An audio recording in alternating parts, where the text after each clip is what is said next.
Welcome to your online learning content for National Truth and Reconciliation Day. Hello, we are pleased to have been involved in the following information share regarding truth and reconciliation in Canada. We are thankful to our team for putting this information together, which is based on the various sources provided on each slide. It is important to us that we present information which is founded on these sources and not on biased opinions. The Truth and Reconciliation Commission of Canada provided 94 calls to action, with the 92nd one titled Business and Reconciliation, which calls on corporate Canada to adopt the United Nations Declaration on the Rights of Indigenous Peoples. By way of this information, we are supporting an element of that call to action. We are also looking to continue to operate with respectful relationships with our numerous partners, to help build capacity both in Allnorth and in the communities we operate as another piece of the 92nd call to action. We hope you too enjoy this information and wish you a very good Truth and Reconciliation Day. This learning content is designed to further our understanding of the purpose and importance of National Truth and Reconciliation Day in Canada. Key areas covered include: what does truth and reconciliation mean? Acknowledging our shared history, and the path forward. The Truth and Reconciliation Report states that without truth, justice is not served, healing cannot happen, and there can be no genuine reconciliation between Aboriginal and non-Aboriginal peoples in Canada. Further, Elder Dave Corshane posed a critical question of the Commission. When you talk about truth, whose truth are you talking about? The Commission's answer to Elder Corshane's question is that by truth, we mean not only the truth revealed in government and church residential school documents, but also the truth of lived experiences as told to us by survivors and others in their statements to this Commission. Without truth, justice, and healing, there can be no genuine reconciliation. Reconciliation is not about closing a sad chapter of Canada's past, but about opening new healing pathways of reconciliation that are forged in truth and justice. Shaming and pointing out wrongdoing were not the purpose of the Commission's mandate. Ultimately, the Commission's focus on truth determination was intended to lay the foundation for the important question of reconciliation. Now that we know about residential schools and their legacy, what do we do about it? In order to understand the purpose of Truth and Reconciliation Day in Canada, it is important to understand the significance of September 30th. September 30th was chosen because that was the time of year the trucks and buses would enter the communities to collect the children and deliver them to their harsh new reality of the residential school system. It is recognized as Orange Shirt Day, a day where we honor the children of residential schools. Orange Shirt Day is a movement that officially began in 2013, but in reality, it began in 1973 when 6-year-old Phyllis Webstad entered the St. Joseph Mission Residential School outside of Williams Lake, BC.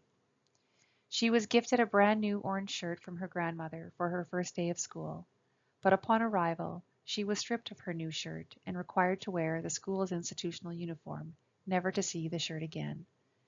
Miss Webstad's story is the nucleus for what has become a national movement to recognize the experience of survivors of Indian residential schools, honor them, and show a collective commitment to ensure that every child matters. The initiative calls for every Canadian to wear an orange shirt on September 30th in the spirit of healing and reconciliation. As stated in the Truth and Reconciliation Commission report, until 1997, the Canadian government, in partnership with several Christian churches, operated a residential school system for Indigenous children. These government-funded, usually church-run schools and residences were set up to assimilate Indigenous people forcibly into the Canadian mainstream by eliminating parental and community involvement in the intellectual, cultural, and spiritual development of Indigenous children. More than 150,000 Indigenous children, First Nations, Métis, and Inuit, were taken from their homes and forced to attend Indian residential schools across Canada for more than 100 years. In order to move forward with truth and reconciliation, we must first relearn and acknowledge our Canadian history. Understanding the historical context of colonization in Canada is an important first step. This timeline illustrates government-imposed law that paved the road to cultural genocide of Indigenous peoples in our country. European states claimed lands around the world by right of discovery and declared Indigenous peoples living there to be subject to colonizing power. The Royal Proclamation of 1763 laid down the basis for how colonial administration would interact with First Nations peoples in the centuries that followed. Further policies were passed in the first half of the 19th century that aimed to assimilate First Nations peoples into the growing settler population. 1831 saw the opening of the first church-run residential school in Brantford, Ontario. The Mohawk Institute became the first school in Canada's residential school system. The 1850 Act was one of the first pieces of legislation that determined criteria for a person to be considered a legal Indian, the precursor to the government's concept of status Indian. The acts commonly known as the Gradual Civilization Act of 1857 and the Gradual Enfranchisement Act of 1869 were primarily aimed at removing any special distinction or rights of First Nations peoples in order to assimilate them into the larger settler population. In 1867, the Constitution Act assigned legislative jurisdiction to Parliament of Indians and lands reserved for the Indians. In 1876, the Indian Act is passed by Parliament and aimed to eradicate First Nations culture in favor of assimilation into Euro-Canadian society. It forbade First Nations peoples and communities from expressing their identities through governance and culture.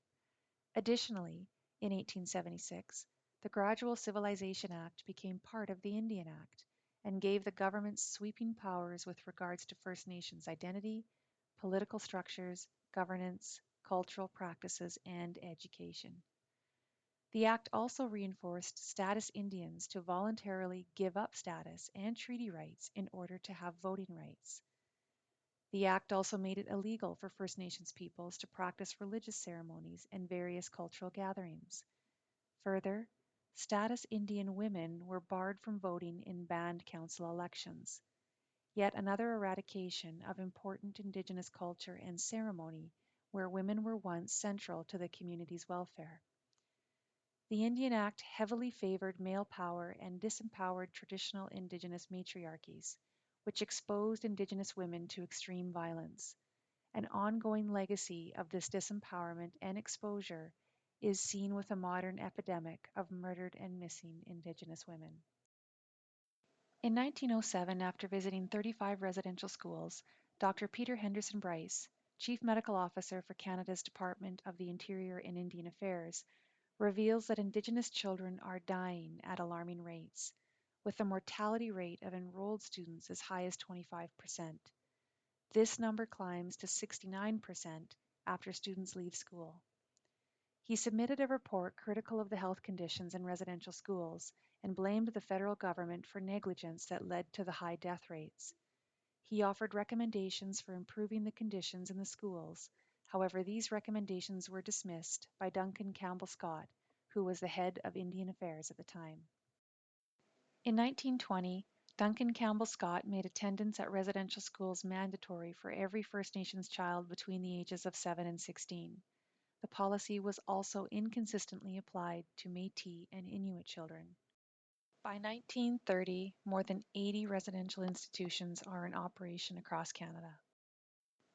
1951 brought about a significant change in process, where the Government of Canada broke with tradition and through a joint committee process, consulted with First Nations communities for the very first time ever regarding changes to the Indian Act. The amendments of 1951 removed some of the most offensive political, cultural, and religious restrictions on First Nations peoples. 1958 saw the introduction of the Canadian Bill of Rights. However, it did not provide First Nations peoples with full access to human rights protection, due in part to Section 67 of the Canadian Human Rights Act, which stated that nothing in this act affects any provisions of the Indian Act, perpetuating discrimination and inequality of Indigenous peoples. In 1985, Bill C-31 was yet another amendment to the Indian Act, removing all remaining enfranchisement clauses which reinstated status to those who had lost Indian status through marriage.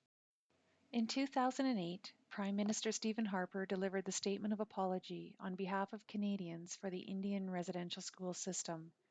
Additionally, in 2008, 20 years after the last residential school is closed in Canada, and as part of the Residential School Settlement Agreement, the important work of the Truth and Reconciliation Commission begins. Despite its various amendments, the Indian Act still discriminated against women and their descendants with regards to status rights. In 2011, Parliament passed the Gender Equity in Indian Registration Act, also known as Bill C-3. In 2012, the Idle No More movement raised awareness of Indigenous issues stemming from the legacy of the residential school system. In 2015, the Truth and Reconciliation Report was published and included 94 calls to action. So what is the Truth and Reconciliation Report? The report was issued in June 2015 as a testament to the courage of each and every residential school survivor and family member who shared their story. The purpose of the report was to redress the legacy of residential schools and advance the process of Canadian reconciliation.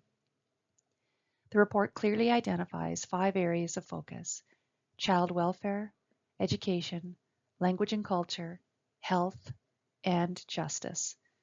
The proposed actions call on all levels of government to work together to repair the harm caused by residential schools and begin the process of reconciliation. The Truth and Reconciliation Report calls on the corporate sector in Canada to adopt reconciliation framework that includes meaningful and respectful dialogue with Indigenous peoples regarding economic development projects, ensuring that Indigenous communities gain long-term sustainable benefits from these economic development projects, including equitable access to jobs, training, and education, and providing education for management and staff on the history of Indigenous peoples, including the history and legacy of residential schools. So, how can we get involved in reconciliation? In the words of Senator Murray Sinclair, you're already involved whether you like it or not. Reconciliation is not an audience sport, it's a participant sport, and you are already engaged. How are you engaged, and how do you want to change your engagement? That's the real question. How can we help? Again, Murray Sinclair offers this way forward. Read the Truth and Reconciliation Report. Read the 94 calls to action and figure out which one of those you can do something about, and then do something, because people who can should.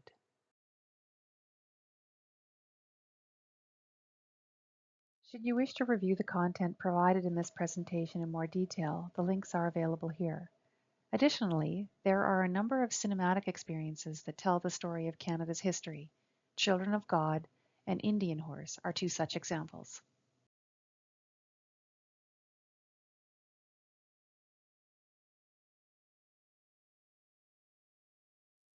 Should you require support in debriefing this information, we have professionals available 24 hours a day, 7 days a week to assist you through our employee and family assistance provider.